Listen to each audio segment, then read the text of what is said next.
Vocês estão prontos para mais um pouquinho? Aleluia.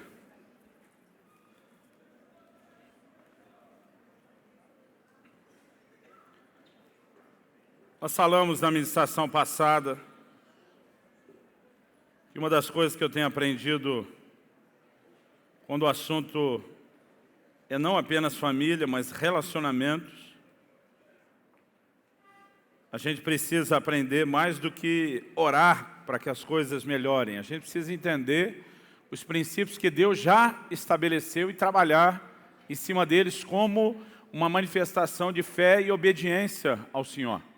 Normalmente a gente não associa o elemento obediência à nossa fé. Mas o livro de Romanos diz que nós somos alcançados pelo Evangelho para a obediência da fé. Fé e obediência andam de mãos dadas. Eu não posso crer em Deus sem obedecer aquilo que Ele me instrui a fazer, né? E obviamente decidir andar nos princípios de Deus também é uma manifestação de fé. Fé de que Deus tem toda a razão a estabelecer o princípio, tem todo o direito de ordenar que eu pratique. Fé por entender que à medida que eu me alinho com aquilo que a palavra de Deus declara e estabelece, né, as outras coisas da minha própria vida também vão se ajustar, vão se alinhar também por si mesmas. Eu quero que você abra, por favor, a sua Bíblia, no livro de Atos dos Apóstolos, no capítulo 11. Eu quero mexer num outro elemento importantíssimo nos relacionamentos. Como estamos numa conferência de família, estou tentando direcionar um pouco mais a aplicação do que nós estamos falando, a questão da família. Mas, obviamente, assim como o que eu falei antes, não se limita somente aos relacionamentos familiares. O que eu vou falar agora, eu quero transitar no terreno da comunicação, do diálogo, da conversa. Isso também não se limita àquilo que é familiar, mas nós vamos dar uma ênfase um pouquinho maior. Atos, capítulo 11, o texto é um pouquinho longo, nós vamos ler do versículo 1 até o versículo 18.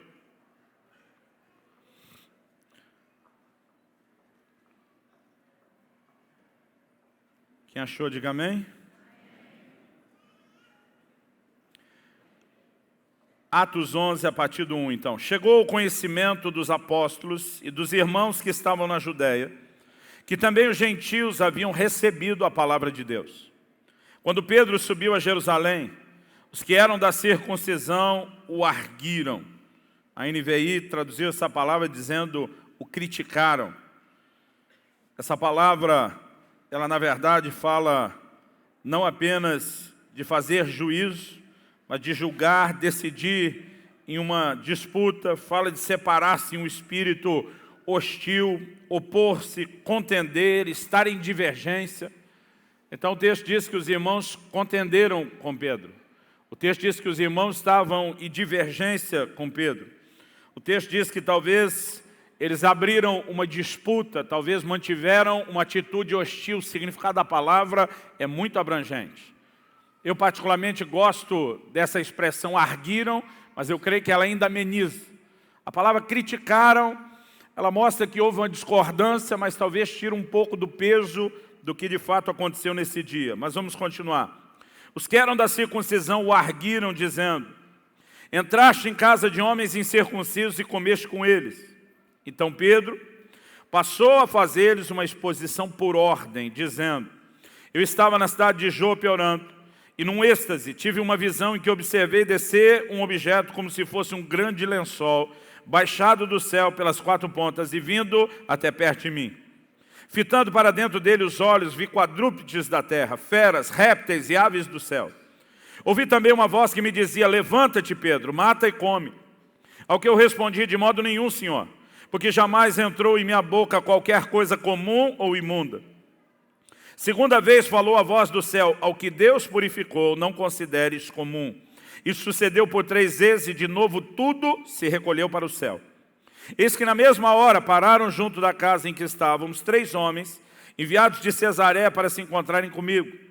Então o Espírito me disse para que eu fosse com eles sem hesitar. Foram comigo também 6 irmãos, e entramos na casa daquele homem. E ele nos contou como vira o anjo em pé em sua casa, e que lhe dissera: envia Jope e manda chamar Simão por sobrenome Pedro, o qual te dirá palavras mediante as quais será salvo tu e toda a tua casa. Quando, porém, comecei a falar, caiu o Espírito Santo sobre eles, como também sobre nós no princípio. Então me lembrei da palavra do Senhor, quando disse: João, na verdade, batizou com água, mas vós sereis batizados com o Espírito Santo. Pois se Deus lhes concedeu o mesmo dom que a nós outros outorgou quando cremos no Senhor Jesus, quem era eu para que pudesse resistir a Deus? Verso 18. Ouvindo eles essas coisas, eles quem? Os mesmos que o criticaram, os mesmos que o arguiram, os mesmos que abriram disputa contra ele, os mesmos que talvez estavam numa atitude, num ambiente hostil. O texto diz: apaziguaram-se e glorificaram a Deus, dizendo: logo também aos gentios foi por Deus concedido o arrependimento para a vida. O tema da mensagem que eu quero trazer nessa nossa segunda sessão, parafraseando um ditado popular conhecido no Brasil, é: conversando, a gente se entende. Irmãos, eu acredito que muito dos nossos conflitos, eles se devem a interpretações erradas, equivocadas, incompletas, que muitas vezes nós temos, por uma informação incompleta ou pela falta dela da parte de outra pessoa. E eu não consigo imaginar uma forma melhor de resolver aquilo que foi absorvido, interpretado, do que permitindo-se que haja uma possibilidade de explicação. Quando Pedro chega, está todo mundo com pedra na mão para encará-lo. Você entrou na casa de gentios, você comeu com ele, você quebrou a lei, você isso, você aquilo. Agora, a atitude de Pedro, ela nos explica e nos ensina algumas coisas importantes. Primeira coisa que eu aprendo com Pedro: é melhor explicar seu ponto de vista em vez de atacar de volta. Você pode virar para algum vizinho e falar isso para ele. Fala: é melhor explicar seu ponto de vista do que atacar de volta. Outra coisa que eu aprendo com Pedro aqui é que ser claro e objetivo também ajuda. O versículo 4 diz que ele expôs em ordem os ocorridos. É como se ele parasse: espera aí, vamos colocar os pingos nos is.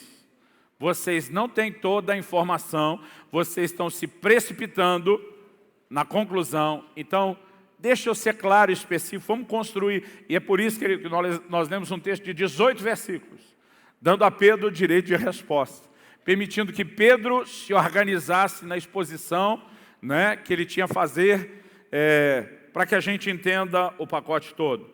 E a terceira coisa que eu percebo na atitude de Pedro: mantenha-se positivo. Nenhuma discordância ou oposição dos outros precisa ser necessariamente um problema. É algo que nós podemos contornar, é algo que nós podemos resolver. Por favor, diga amém. Então, você repetiu que é melhor explicar o ponto de vista do que atacar de volta.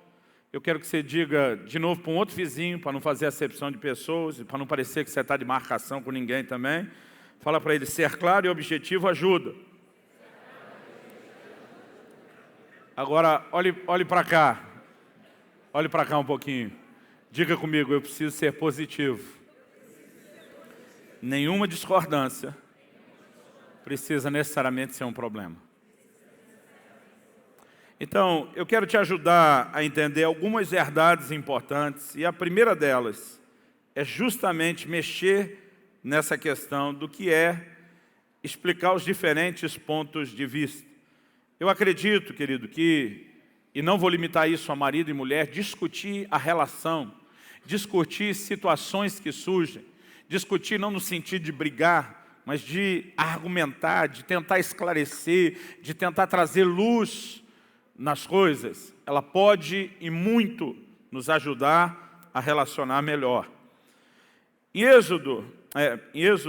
Números, no capítulo 32, nós temos um episódio na Bíblia muito interessante, explorando agora o argumento de que a gente tem que explicar os diferentes pontos de vista.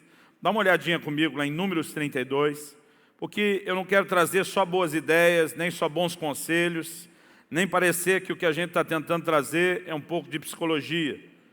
Alguém me perguntou outro dia, pastor, o senhor é contra a psicologia? Eu falei, não, em tudo aquilo que ela concorda com a Bíblia, eu sou a favor. Mas eu e você somos guiados pelos princípios da palavra de Deus, amém? Em Números 32, há uma situação interessante que surge. A palavra de Deus começa no versículo 1, falando que os filhos de Rúben e os filhos de Gade, daqui a pouco a meia tribo de Manassés vai se envolver nisso. A Bíblia diz que eles tinham gado em muitíssima quantidade. Não era só bastante gado, era muito gado. O texto diz que os príncipes dessas tribos se reúnem, eles se propõem a falar com Moisés, e o versículo 5 diz, disseram mais, se achamos mercê aos teus olhos, dê-nos essa terra em possessão aos teus servos, e não nos faça passar o Jordão. Eles olham, aquela terra já tinha sido conquistada antes do Jordão. Quando eles saem do Egito, estão caminhando rumo à terra Canaã, a uma porção de território antes do Jordão, que é possuída e ocupada por eles. Então eles dizem, nos dê essa terra. Nós queremos já nos estabelecer por aqui. E no momento que eles falam isso, irmão, a gente vê a partir do versículo 6 que Moisés se enfureceu. Dá uma olhadinha comigo. Porém Moisés disse aos filhos de Gade e aos filhos de Rúben, irão vossos irmãos à guerra, ficareis vós aqui? Porque, pois, animais o coração dos filhos de Israel para que não passem a terra que o Senhor lhes deu?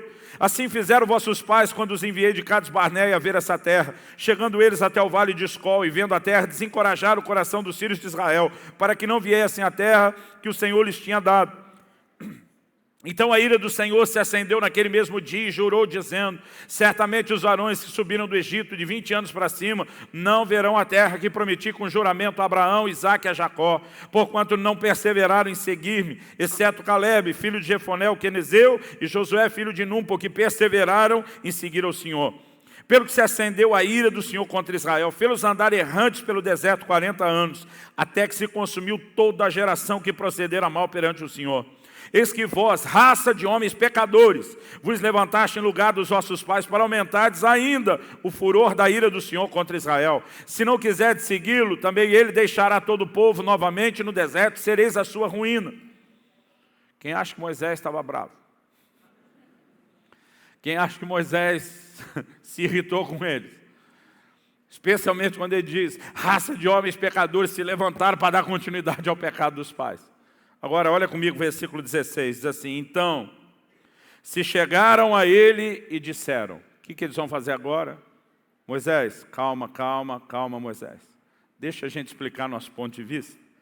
Se chegaram a ele e disseram, edificaremos currais aqui para o nosso gado, cidades para as nossas crianças, porém nós nos armaremos, apressando-nos diante dos filhos de Israel, até que os levemos ao seu lugar. Ficarão as nossas crianças nas cidades fortes por causa dos moradores da terra. Não voltaremos para nossa casa até que os filhos de Israel estejam de posse, cada um da sua herança, porque não herdaremos com eles do outro lado do Jordão, nem mais adiante, porquanto já temos a nossa herança desse lado do Jordão ao oriente. Depois de Moisés descer o sarrafo, vem com um sermão daqueles assim, sem dó nem piedade, bater, diz, calma Moisés, deixa a gente explicar. A ideia não é deixar os filhos de Israel conquistar sozinho do lado de cá, porque essa terra do lado de cá eles também nos ajudaram a conquistar. A gente só quer a permissão para já começar a edificar cidades fortes, para que eles estejam protegidos no tempo da nossa ausência. Então nós passamos com vocês e a gente só volta a ocupar nossas cidades no momento que o resto da nação tiver conquistado tudo. Versículo 20. O texto diz, então, Moisés lhes disse, se isso fizerdes, se vos armardes para a guerra perante o Senhor, e cada um de vós armado passar o Jordão perante o Senhor, até que haja lançado fora os seus inimigos de diante dele, e a terra estiver subjugada perante o Senhor, então voltareis e sereis desobrigados perante o Senhor e perante Israel, e a terra vos será por possessão perante o Senhor. Para não perder a viagem do carrinho que ele já tinha vindo para dar. Ele diz, porém, se não fizerdes assim, eis que pecaste contra o Senhor, e sabei que o vosso pecado há de vos achar. Irmão, eu olho para a conversa que Moisés tem com essa turma, e é evidente que, inicialmente, Moisés sequer deixou eles explicar a história toda. Na verdade, a Bíblia diz em Provérbios 18, 13, que responder antes de ouvir é estultícia e vergonha. E quem nunca fez isso, que atire a primeira pedra. Muitas vezes, irmão, a gente tira uma conclusão precipitada, depressa. Às vezes nem a história toda foi contada. E às vezes até quando uma dúvida surge na exposição, em vez da gente dar a outra pessoa o direito de explicar, a gente normalmente sai atacando primeiro. E situações como essa, o que nós precisamos aprender com Pedro? Isso não precisa ser um problema, eu vou dar a minha versão. Eles esperam Moisés parar de bufar e diz, podemos terminar? E quando eles explicam, Moisés diz, se for assim, tudo bem, mas se não, se tiver de malandragem, né, na linguagem de um bom pentecostal da atualidade, ele diria, Deus vai pesar a mão. Agora, é interessante que um outro episódio, no futuro, acontece com a mesma tribo de Rúben, com a mesma tribo de Gade e com a meia tribo de Manassés. Vá comigo para Josué, capítulo 22. Abre lá sua Bíblia em Josué, capítulo 22.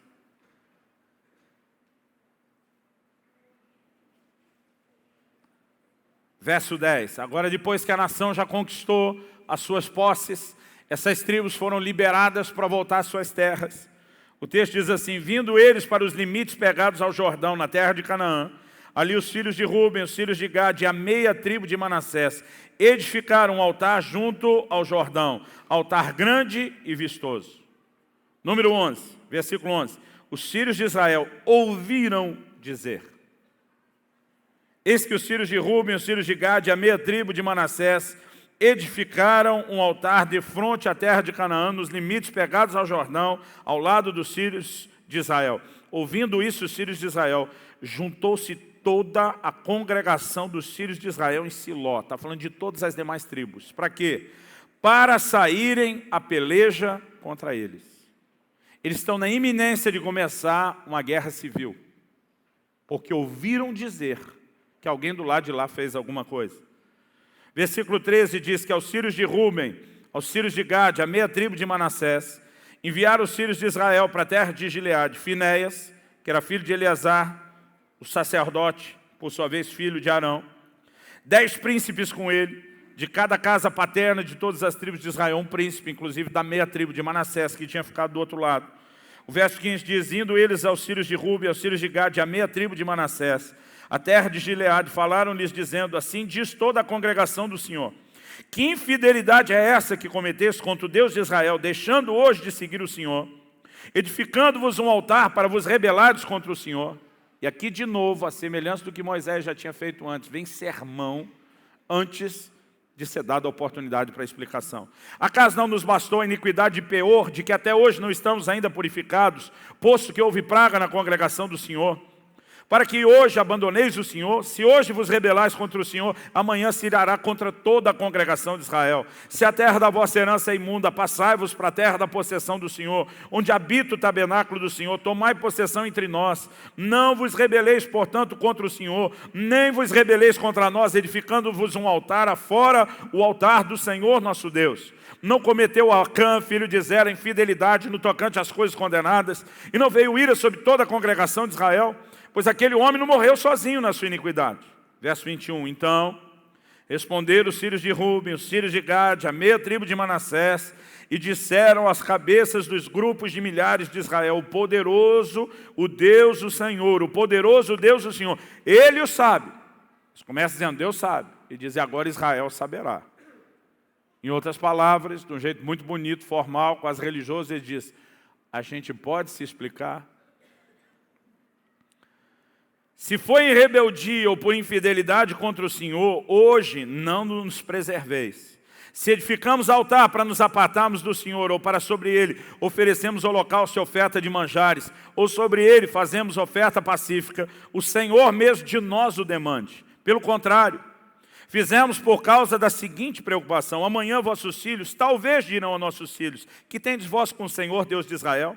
Pois o Senhor pôs o Jordão por limite entre nós e vós, ó filhos de Rúben, filhos de Gade. Não tendes parte no Senhor, e assim bem poderiam os vossos filhos apartar os nossos do temor do Senhor. Pelo que dissemos, preparemos, edifiquemos um altar, não para holocausto, nem para sacrifício, mas para que entre nós e vós, entre nossas gerações depois de nós, haja testemunho, e possamos servir ao Senhor diante dele com os nossos holocaustos, os nossos sacrifícios e as nossas ofertas pacíficas, e para que os vossos filhos não digam amanhã a nossos filhos não tendes parte no Senhor. Pelo que dissemos, quando suceder que amanhã assim nos digam a nós e às nossas gerações, então responderemos, vede o modelo do altar do Senhor que fizeram nossos pais, não para holocausto, nem para sacrifício, mas para testemunho entre nós e vós. Longe de nós o rebelarmos-nos contra o Senhor e deixarmos hoje de seguir ao Senhor, edificando altar para holocausto, oferta de manjares ou sacrifício afora o altar do Senhor nosso Deus, que está perante o seu tabernáculo. 30. Ouvindo, pois, Finéias, o sacerdote, os príncipes da congregação e os cabeças dos grupos de milhares de Israel que estavam com eles, as palavras que disseram os filhos de Rubem, os filhos de Gade e os filhos de Manassés, deram-se por satisfeitos. E disse Finéias, filho de Eleazar, o sacerdote, aos filhos de Rubem, aos filhos de Gade e aos filhos de Manassés, hoje sabemos que o Senhor está no meio de nós, porquanto não cometestes infidelidade contra o Senhor. Agora livrastes os filhos de Israel da mão do Senhor. Por que estão dizendo que vocês livraram o resto de nós? Porque está dizendo que se a gente não tivesse essa conversa antes, a gente ia atacar, dizimado as tribos de vocês à toa. Irmão, já descobri, por experiência própria, por conselho dos outros, mas acima de tudo, por orientação da palavra de Deus, que nós precisamos aprender não só a explicar o nosso ponto de vista, mas a ouvir o ponto de vista dos outros. Quem está entendendo, diga amém. Minha filha Lissa, hoje, ela está com 15 anos. Há uns 5 anos atrás, quando ela estava com 10 anos de idade, eu lembro que um dia, talvez porque a gente tinha voltado de um casamento que eu tinha celebrado, eu lembro que um dia, minha filha olhou para mim e falou, papai, o dia que eu casar, eu quero que o senhor entre comigo na igreja vestido assim, assim, assado. Quando ela falou isso, irmão, pensa num pai enciumado. Eu já me enfureci. Eu falei, minha filha, você só tem 10 anos de idade, não é hora de você estar pensando em casamento, não é para a marcha estar tocando na sua cabeça ainda, não é para você entrar comigo na igreja do jeito que eu estou vestido. Falei, até porque se você já planejou todo o resto, o meu temor é que você fique imaginando quem é esse noivo. E esse rapaz não tem permissão para estar nem na sua vida, nem na sua imaginação ainda. Falei, isso é muito criança, é muito cedo para você ficar falando de casamento. Quando eu falei isso, ela olhou para mim e falou, e pai, eu já até sei o tipo de marido com que eu quero me casar. Irmão, eu sei que vai soar feio, mas deixa eu fazer um drama aqui, eu quase endemoniei. Para que ela falou aquilo, eu me enfureci completamente. E eu estava assim, por um fio, de soltar os cachorros em cima da minha filha. Você sabe nada, você é criança, eu já ia começar o sermão. Minha esposa, muito sábia, sacou, me conhecendo bem, vendo minha reação, o que estava por vir. E ela atrás da minha filha me dá um sinal e diz, calma. Ela sinalizou, ouve primeiro, fala depois. Eu engoli aquilo tudo que dava para sair. Olhei para minha filha e falei, que tipo de marido seria esse? E graças a Deus fiz a pergunta antes de atropelar a menina. Ela olhou para mim, sorriu e falou, alguém que me trate que nem você trata a mamãe. Como é que você fala contra isso, irmão? Para não ficar por baixo, falei, difícil vai ser achar um desse, menina. Mas pensa num cara, irmão, que dentro de si já estava se glorificando de pé, erguendo as mãos para o céu. Porque se minha esposa não segura, eu tinha atropelado aquela, porque na minha cabeça, ela talvez já estava querendo imaginar uma pessoa. E ela, na verdade, estava imaginando um comportamento. Sabe, querido, nós não podemos tomar decisão. Nós não podemos avaliar toda a situação sem ouvir outro lado. Agora, a minha reação foi emocional, ciúme de pai.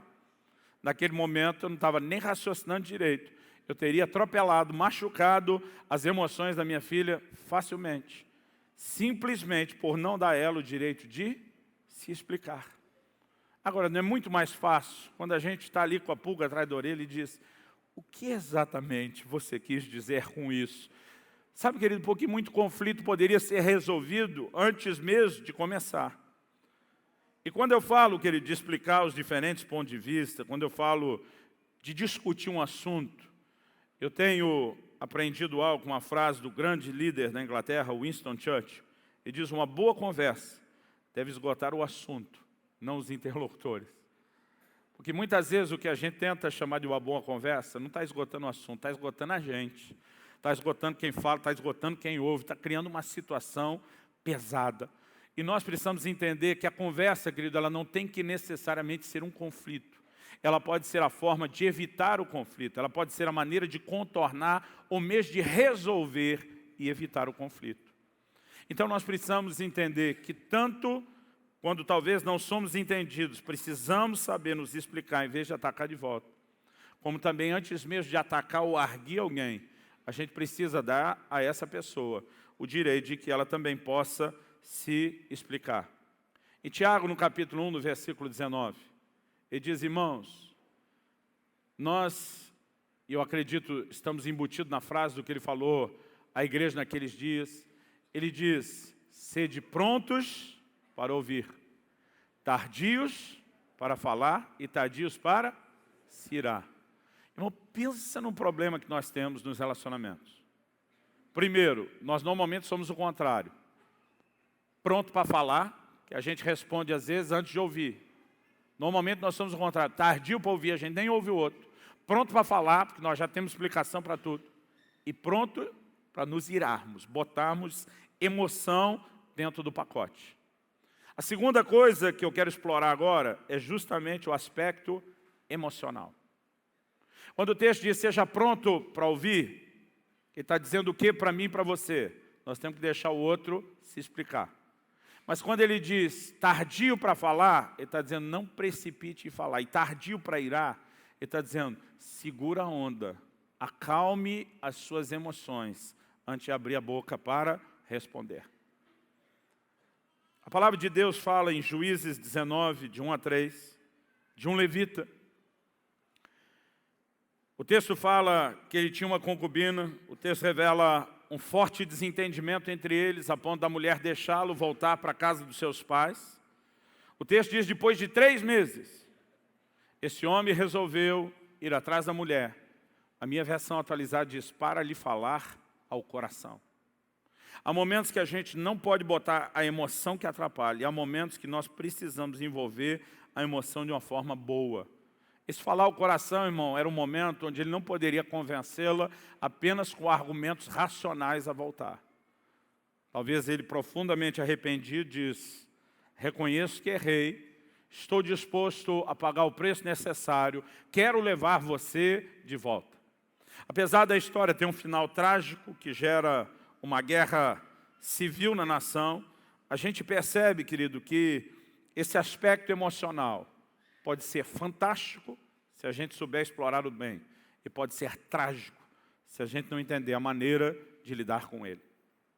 Em Gênesis, no capítulo 21 e no verso 26, eu aprendo uma lição que eu e você não podemos deduzir que o outro, esse outro, estou falando qualquer pessoa em qualquer nível de relacionamento, seja familiar ou não, nós não podemos entender que a outra parte entende a nossa dor. Porque um problema que não foi comunicado, irmão, dificilmente pode ser resolvido. Dá uma olhadinha comigo, Gênesis 21, 26. Nós temos um episódio interessante envolvendo o patriarca Abraão. Gênesis 21, 26. Vamos ler o 25 para fazer sentido. Nada obstante, Abraão repreendeu Abimeleque por causa de um poço de água que os servos desse lhe haviam tomado à força. Versículo 26. Respondeu-lhe Abimeleque, não sei quem terá feito isso. Também nada me fizesse saber, nem tampouco ouvi falar disso, senão hoje.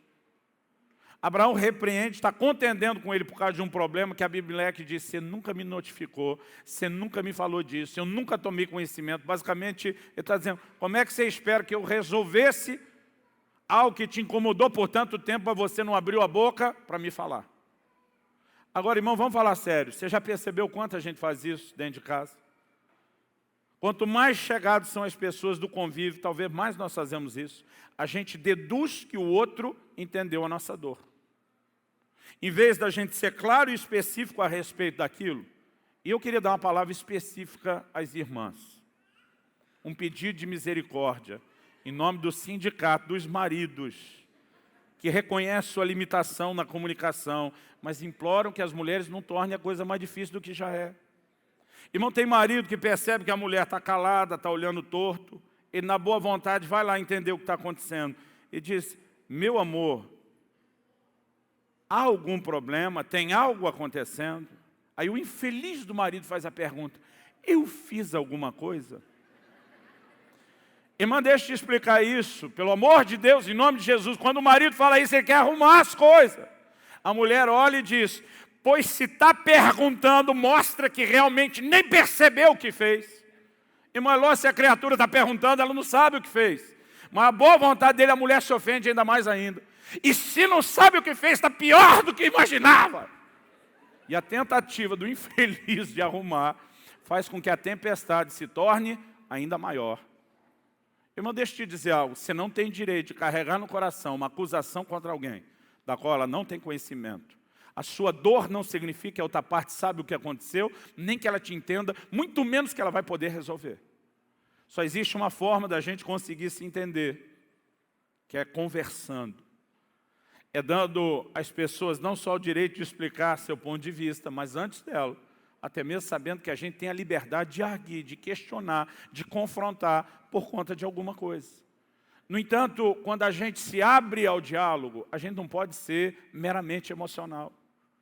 A gente não pode achar que por estar sentindo algo terrível, a outra parte sabe, entende. A gente não pode achar que esse nível de conversa que é meramente emocional funciona.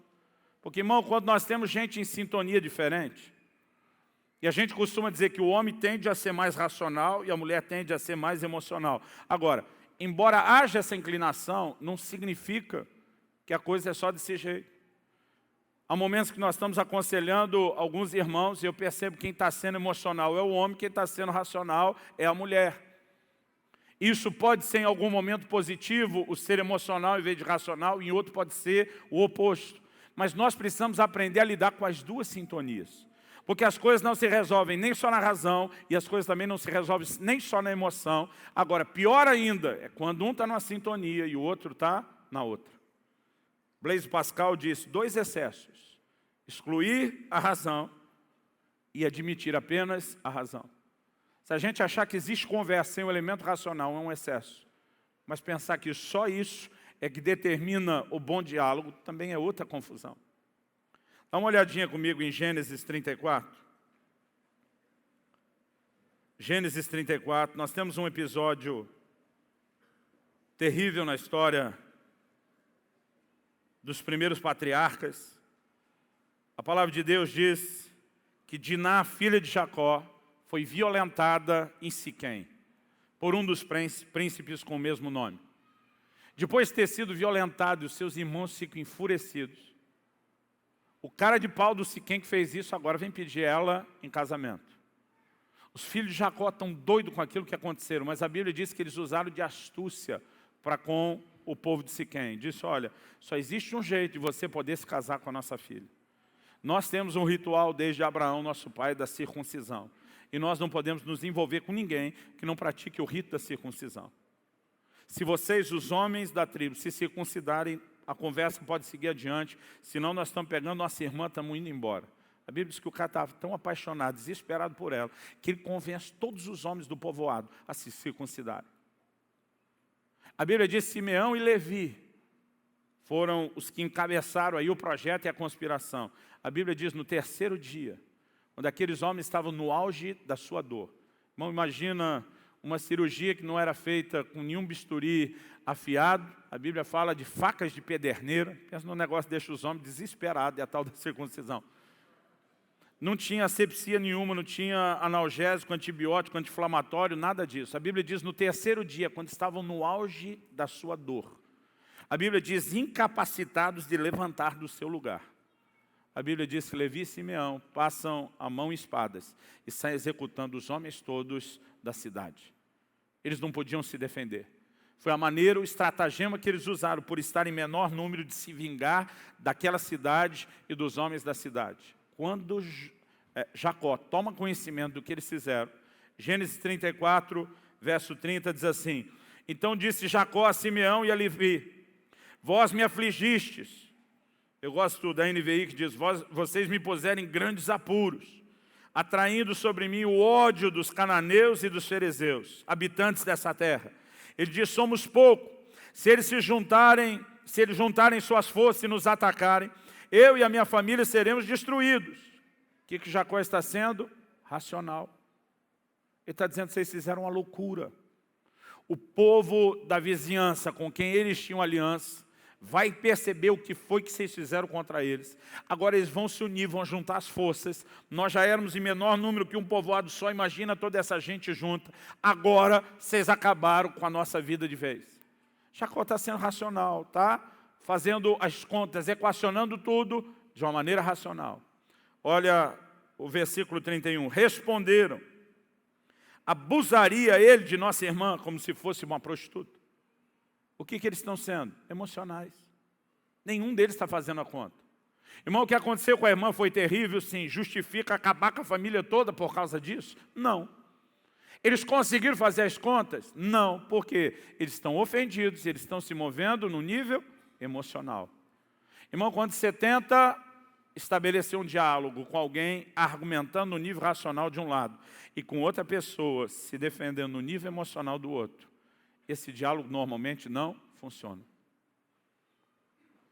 Eu acredito que a gente tem que ter a percepção, seja no casamento, seja nos outros níveis de relacionamento.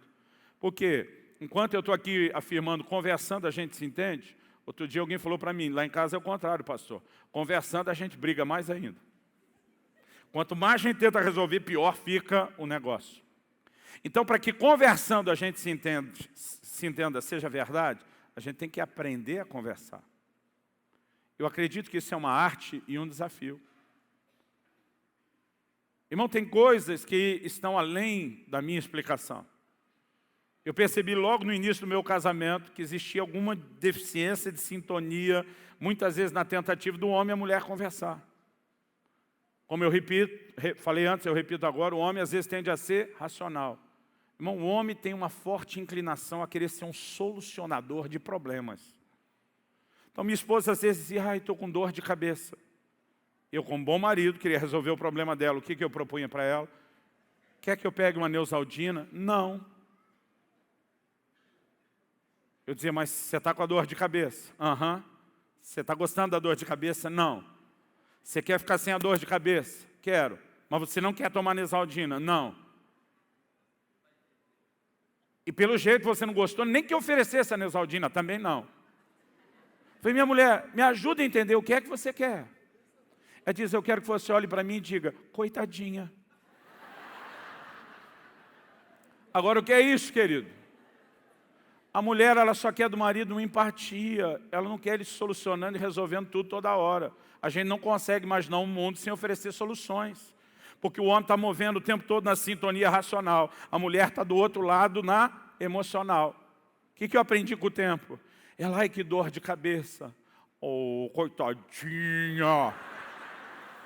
Oh, vem cá, deixa eu te dar um abraço. Oh, meu amor, se eu pudesse trocar de lugar com você e pegar essa dor de cabeça, eu pegava. Agora ela se sentiu compreendida, entendida. Há algo que eu possa fazer por você, querida? Talvez você pudesse me trazer uma Neosaldina.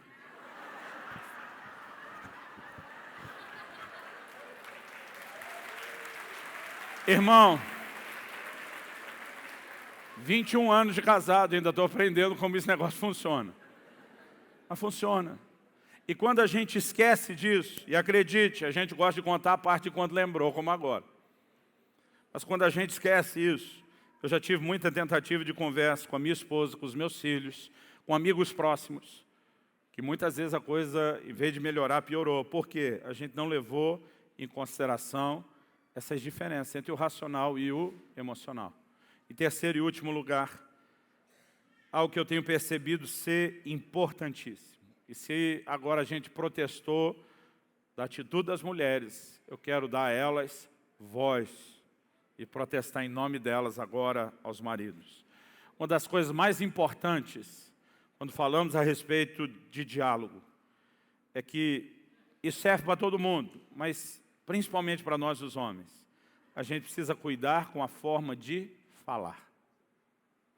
A reclamação mais comum que as mulheres fazem, que as esposas fazem, inclusive a minha, normalmente é uma frase que muitos de nós já ouvimos várias vezes. Não é o que você fala, é como você fala. Provérbios capítulo 15, versículo 1 diz que a resposta branda desvia o furor, mas a palavra dura suscita a ira.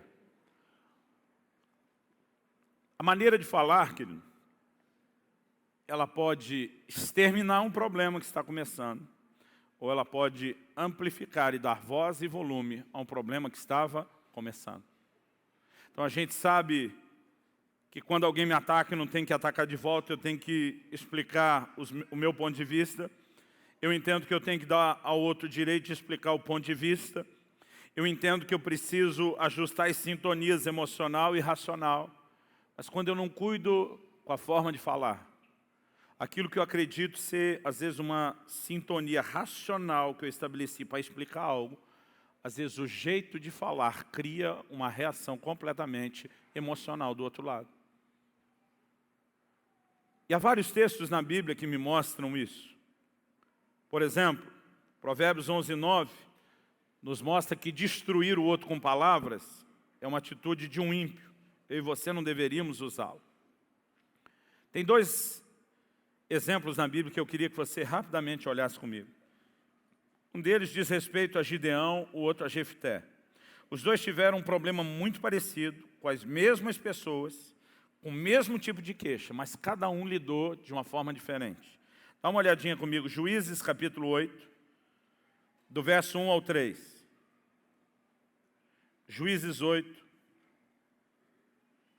de 1 a 3. Logo depois de Gideão ter tido a sua vitória, quando Deus o chama, o levanta e o envia, o texto diz assim: então os homens de Efraim, guarde essa frase, os homens de Efraim. Então os homens de Efraim disseram a Gideão: que é isso que nos fizeste? Que não nos chamaste quando fosse pelejar contra os midianitas? E contenderam fortemente com ele. 2. Porém ele lhes disse: que mais fiz eu agora do que vós? Não são porventura os rabiscos de Efraim melhores do que a vindima de Abiézer? Deus entregou nas vossas mãos os príncipes dos midianitas, Oreb e Zeeb. Que pude eu fazer comparável com o que fizeste? O texto diz assim: então, com falar-lhes essa palavra, abrandou-se-lhes a ira para com ele. Gideão começa com os 300, irmão, mas depois que a batalha ganha volume, todo Israel foi chamado. Os homens de Efraim também vêm depois. Eles ajudaram a dar um bom desfecho. Mas eles agora chegam intimando Gideão. Por que você não chamou a gente? Por que foi sozinho? Tipo, porque estava só com aqueles 300. Eles chegam cheios de ofensa. Em vez de olhar para Gideão e dizer: cara, tu é um instrumento de Deus, um herói. Você poupou a gente de trabalho, de risco. Eles não estão trazendo nenhuma gratidão, estão só atacando. Nessa hora, Gideão faz o quê? Se humilha. E diz: ô gente, o que é que nós estamos discutindo? O que vocês fizeram foi muito maior do que eu fiz. Se tem gente que resolveu a parada aqui hoje, foi vocês. Ele diz: os rabiscos, que era o resto da colheita dos homens de Efraim, é melhor do que a colheita, a vindima toda da casa de Abiézer, que era a casa dele. Diz: vocês estão disparados na nossa frente. Basicamente é quase como se ele dissesse: quem tinha que estar lamentando ou queixando de estar abaixo de qualquer ato de heroísmo é vocês capturaram os reis, não fui eu. Irmão, todo mundo se acalmou, problema resolvido. Agora dá uma olhadinha comigo, no mesmo livro de Juízes, no capítulo 12. Dessa vez o episódio envolve um outro juiz, que é Jefté, mas tem a ver de novo com os homens de Efraim. O texto diz assim, Juízes 12, a partir do 1. Então foram convocados todos os homens de Efraim e passaram para Zafon e disseram a Jefté: porque foste combater contra os filhos de Amon e não nos chamaste para ir contigo, queimaremos a tua casa estando tu dentro dela. Irmão, pensa numa turma barraqueira, eram os homens de Efraim. Os caras toda hora arrumando encrenca e problema. Verso 2, Jefté lhes disse: eu e o meu povo tivemos grande contenda com os filhos de Amon. Chamei-vos e não me livraste das suas mãos. Vendo eu que não me livráveis, arrisquei a minha vida, passei contra os filhos de Amon, e o Senhor os entregou nas minhas mãos. Por que, pois, subistes hoje contra mim para me combaterdes? Ajuntou Jefté todos os homens de Gileade, pelejou contra Efraim, e os homens de Gileade feriram Efraim, porque estes disseram: fugitivos sois de Efraim, vós, gileaditas, que morais no meio de Efraim e Manassés. Irmão, se você der uma olhada no versículo 6, O texto termina dizendo assim, e caíram de Efraim naquele tempo 42 mil. Os mesmos homens de Efraim, com a mesma queixa. Por que não chamaram a gente? Jefité, irmão, perdeu as estribeiras. Eu chamei, vocês não fizeram nada, ninguém mexeu o corpo, não quis saber. Eu me levantei para fazer o que vocês não fizeram, agora vocês vêm chorar. E vai para cima deles. Diferente de Gideão, que de gente que é isso, se humilha, amansa a situação. Ele agora entra na mesma reação emocional e diz, vocês querem guerra? Vamos ter guerra. 42 mil homens de Efraim morreram. Num episódio muito semelhante, mas com uma reação e com uma maneira de falar completamente diferente. Talvez não houve uma guerra civil no sentido de morrer 42 mil, mas já deve ter tido algumas pelejas com muita baixa desnecessária nos seus relacionamentos. Porque muitas vezes a gente não consegue do lado de cá cuidar do jeito que a gente fala. Irmãos, tinha um versículo na casa dos meus pais. Eu lembro dele quando era adolescente, pré-adolescente. Eu algumas vezes achava que meus pais tinham colocado aquele versículo lá na cozinha por causa de nós, os filhos. Hoje eu tenho uma grande suspeita que eles colocaram para ajudar os dois mesmo. Provérbios 15:1, o texto que nós citamos. A palavra dura suscita a ira, mas a resposta branda desvia o furor. A maneira de falar, irmão, pode causar talvez o esfriamento dos ânimos, pode trazer apaziguamento numa situação difícil, ou pode incendiá-la ainda mais. No início do meu relacionamento, do meu casamento com a Kelly, eu tinha muita dificuldade quando ela me dizia, não é o que você fala, é como você fala. Eu dizia, amor, então se eu xingar você de um jeitinho bem doce, tá bom? Ela dizia, também não. Eu falei, tá vendo como não é o como fala, que o que fala também tem peso? Eu falei, não quero nem descartar que o como tem o seu valor, mas não despreze o que. E a gente ficou nesse impasse um tempão. Teve um dia que eu apelei. A gente foi fazer uma visita na casa de uns irmãos, quando abriram o portão eletrônico de longe, saiu um cachorrinho da casa, que era um filhotinho.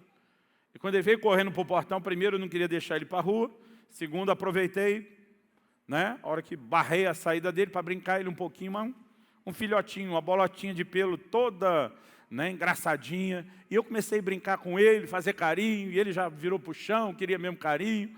E eu na frente da minha esposa ficava acariciando ele, dizia, oh, que criaturinha besta você é. Você nem entende que eu estou xingando você, mas o que importa é que eu estou fazendo vozinha melosa. E minha mulher falou, pode parar que eu estou entendendo. Eu falei, que bom que você está entendendo. Porque não consigo entender que só falar desse jeito, xingando essa bola de pelo, né? E minha mulher parece que tomou mais as dores do cachorro quando eu chamei de bola de pelo do que qualquer outra coisa, né? Eu falei, mas você não entende o que eu estou falando. Eu falei, amor, o como eu falo não pode valer mais do que o que. E a gente ficava nessa disputa, olha, levou tempo. Um dia, eu estava lendo a Bíblia, a bendita Bíblia, abençoada Bíblia. E eu esbarrei em algo lá em Colossenses 4:6. Dá uma olhadinha comigo, Colossenses 4:6. E naquele dia o Espírito Santo me pegou de jeito. O texto diz assim, a vossa palavra seja sempre, não de vez em quando, não a maioria das vezes, mas sempre, diga comigo, sempre. O texto diz, a vossa palavra seja sempre agradável, temperada com sal, para saberdes como deveis responder a cada um. A verdade, querido, que não é nem só o que, nem só como. O que a Bíblia não precisa nem falar tanto sobre o que nós falamos, porque isso a lógica já admite. Mas o como, querido, é algo que Deus disse, se policia. Ele disse, sua palavra tem que ser sempre agradável. Ele disse, temperada com sal. Irmão, sal é um negócio assim na culinária que ele requer precisão. Uma comida com pouco sal fica sonsa, sem graça. Mas você passou um pouquinho da cota, também já não dá. O sal ele requer uma precisão. Você tem que calcular, avaliar bem. Você tem que treinar para fazer isso. Você tem que ter experiência nisso. Porque não adianta ser nem menos, nem mais. Deus diz, tempera sua palavra com sal. Pondera bem. Antes de saber como você responde. Interessante que o texto ainda diz assim, a cada um. Sabe por quê, querido? As pessoas são diferentes. Meu tipo de temperamento, eu sou daqueles coléricos, que eu não tenho nenhum problema com alguém que fala na minha cara, na lata, o que acha e que pensa. É lógico que provavelmente quando a pessoa fala na minha cara, na lata, o que acha e pensa, eu já entendo que ela está me dando liberdade de devolver do jeito que veio. No entanto, esse tipo de atitude dos outros não me ofende. Às vezes é mais fácil para mim confiar em quem me fala logo que discorda, o que acha, o que pensa, do que em quem nunca discorda. Fico olhando pensando, o que está passando dentro da cabeça daquela criatura que nunca me diz o que é. Eu tenho às vezes mais desconfiança de quem não me ataca do que com quem me ataca. Mas esse é o meu temperamento. Demorou para eu entender que o temperamento da minha esposa é outro. Um outro livro que nos ajudou muito no início do nosso casamento se chama As 5 Linguagens do Amor. Ele mostra que as pessoas têm linguagens emocionais diferentes. A linguagem principal que a minha esposa fala, que ele destaca no livro, são palavras de afirmação. Eu descobri que o elogio turbina a minha mulher. Eu lembro quando ela estava terminando o curso dela na faculdade, tinha que apresentar a monografia dela, estava esgotando o tempo. Ela um dia sentou apavorada, ela estava quase chorando, dizendo, eu não vou conseguir terminar essa monografia. Quando ela falou isso, eu olhei para ela e falei, o que, mulher? Você está louca? Não, não consigo, não dá, esse negócio não vai funcionar. Eu falei, amor, eu não aceito isso que você está falando. Falei, eu que não estou fazendo o curso, só de ouvir você falando, eu estou empolgado com essa monografia. Falei, para mim, na minha opinião, você escolheu o melhor de todos os temas que foram oferecidos, a melhor das literaturas, você está com uma das melhores pessoas na escola, professores para te acompanhar e te supervisionar nisso. Você tem uma pesquisa de campo extraordinária. Quando eu comecei a falar, irmão, o rosto da minha mulher foi transformando. Mas foi assim, eu soltei uma torrente de 2, 3 minutos de elogio e encorajamento. Essa mulher levantou, estufou o peito, sentou no computador, levantou 4 ou 5 horas depois com a monografia pronta. Eu lembro que eu fiquei olhando aquilo e pensando, uau! Eu falei, o elogio, o encorajamento para ela tem um poder tremendo. O que eu demorei para entender é que para ela a crítica é o efeito oposto. E muitas vezes, irmão, eu em nome da honestidade que eu prezo tanto, eu já chegava com a mesma categoria que eu elogiei, sendo honesto e franco, vomitando as coisas em cima dela. Eu lembro que um dia minha esposa olhou para mim e falou, meu amor, você tem todo o direito de me criticar, me ajudar a crescer. Mas ela falou, eu queria te pedir algo que vai me ajudar. Ela disse, talvez antes de você me criticar, ficaria bem mais fácil se você me elogiasse primeiro. O dia que ela falou isso, eu falei, não me peça para praticar essa psicologia barata. Eu falei, quando você faz algo que merece elogio, que é 90 e tantos % das vezes, eu só te elogio, não boto uma crítica adicional. Porque no momento do elogio, elogio. Mas quando chega a hora da crítica, eu tenho que botar um elogio. Quando acontece tão pouco, mas você está merecendo a crítica, eu tenho que botar um elogio. Falei para ela, não me peça para praticar essa psicologia barata. Ela na hora ficou quieta. Mas muito sabiamente, minha mulher recorreu ao disque denúncia. Foi dobrar o joelho e dizer, Deus, eu não vou ficar discutindo isso com meu marido. Eu não consigo nem explicar para ele como esse negócio funciona. Mas para mim não funciona de outro jeito. E eu preciso da sua ajuda. Eu clamo que os céus se movam em meu favor. E ela foi buscar a Deus. Uns dias depois da denúncia, eu estou no meu quarto orando. Pensa naquele momento, irmão, que você está todo quebrantado. Facinho. Estou lá eu. Facinho. Estava todo quebrantado. O Espírito Santo falou no meu coração.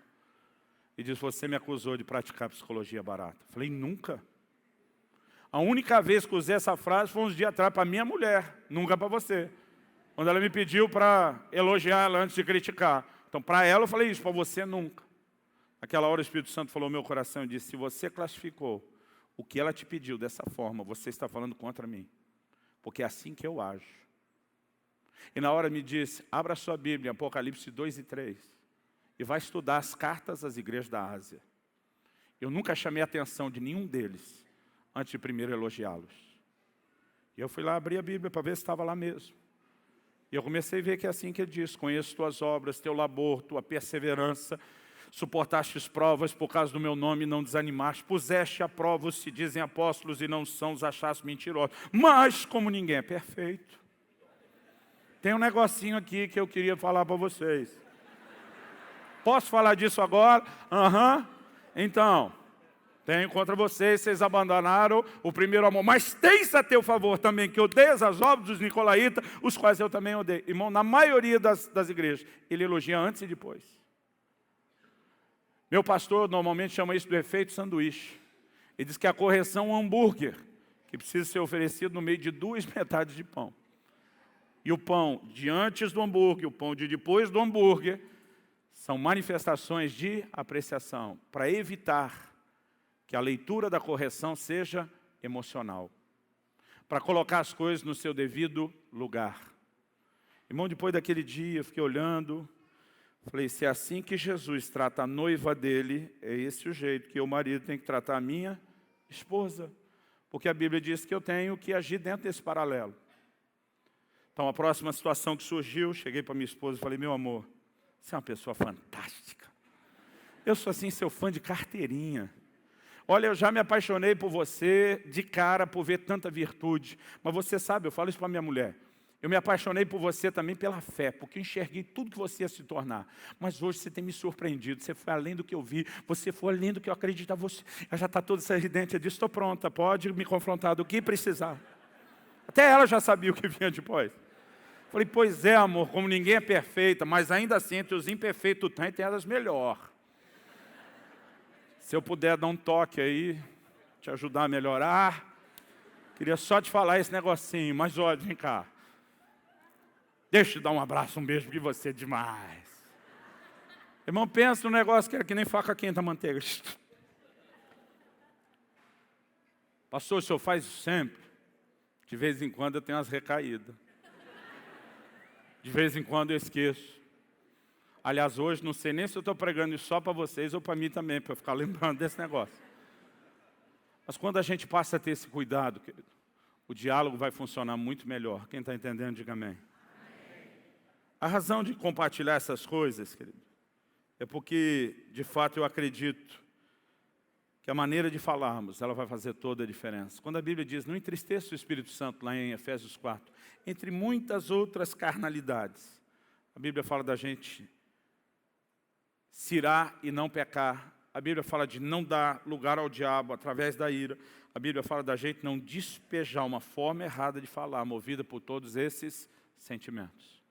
Pensa numa área que a gente bagunça as coisas, machuca um ao outro, deixa o cão entrar, entristece e afasta o Espírito Santo. É na maneira de nós relacionarmos. Então a minha ideia nesse momento não é trazer culpa nem condenação contra você, mas de alguma forma trazer um alerta ao seu coração e tentar te dar algumas ferramentas que possam melhorar os seus relacionamentos. Quem recebe essa palavra, diga amém. Então vamos ficar em pé. Agora olhe para cá um instante. Eu quero muita atenção, especialmente dos casados, os maridos e esposas aqui presentes. Olhe para cá. Quando José se revelou aos seus irmãos, dizendo, eu sou José, e eles decidem então voltar para casa, contar para papai que José está vivo, que não morreu. Sabe qual foi o primeiro conselho que José deu para os seus irmãos? Alguém se lembra? Ele diz assim para os seus irmãos, não brigueis pelo caminho. Sabe por que ele falou isso? Porque tinha certeza que quando seus irmãos saíssem, um ia querer começar a culpar o outro. Eu imagino Rubem, que tentou voltar para livrar José e não deu mais tempo, jogando a culpa em Judá. Foi você, miserável. Imagina dizer, irmão, não estava sozinho. Irmão, ia ser uma confusão ali. Quando José diz para eles, não briguem pelo caminho, sabe o que ele está dizendo? Vamos zerar. Não importa de quem é a culpa, não importa quem começou. O que importa é que Deus está nos proporcionando um recomeço. Por que eu estou falando isso? Mas a gente começa a falar do jeito do marido, da esposa lidar, onde acerta, onde erra. É inevitável, a gente está pregando aqui, eu tento às vezes nem ficar reparando. A gente vê que o marido dá uma cotovelada na mulher. Aí ela fica aguardando, quando a gente fala um que agora é a vez dela, ela toma, miserável. E tem gente que tudo que ele ouve não é o confronto que ele precisava, o que ele ouve é aquilo que interessa para virar munição para ele atacar o outro. Até por conta disso, eu falei da mentalidade parasita primeiro. Porque o que eu e você precisamos, que não é viver para consertar o outro. Se a gente só se consertar, já vai resolver muita coisa. Então eu gostaria que você pegasse aquilo que você ouviu hoje e que você se limitasse a levar daqui o que serviu para você. E nada que você use. Mas não viu o que o pastor falou? Prestou atenção, não percebeu que Deus estava falando com você, não? Eu nunca vi isso ajudar. Então, antes do intervalo, nós já vamos voltar para uma última ministração. Eu gostaria de deixar aqui o conselho, o hashtag fica a dica. Não brigueis pelo caminho, nem no intervalo, nem de volta para casa, nem indo para casa. Amém? Olha como o amém foi fraco agora. Não brigueis pelo caminho, amém? Vira para o vizinho ao seu lado, faz uma cara bem profética de crente, fala, eu profetizo, você vai me dar um livro do Subirá de presente. Os materiais estão sendo vendidos ali fora. Alguém quer falar alguma coisa antes de terminar aqui? Profetiza para amar uns 2 ou 3 para aumentar a estatística, a probabilidade aí.